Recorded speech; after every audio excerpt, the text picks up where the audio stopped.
Meaning of flaccid. Flaccid. Flaccid. Flaccid.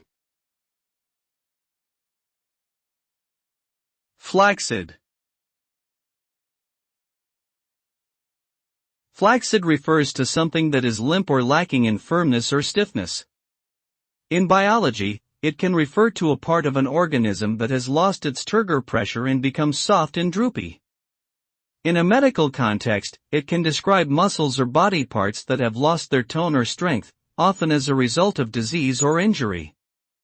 In a figurative sense, it can refer to a person or situation that lacks energy, vigor, or resilience.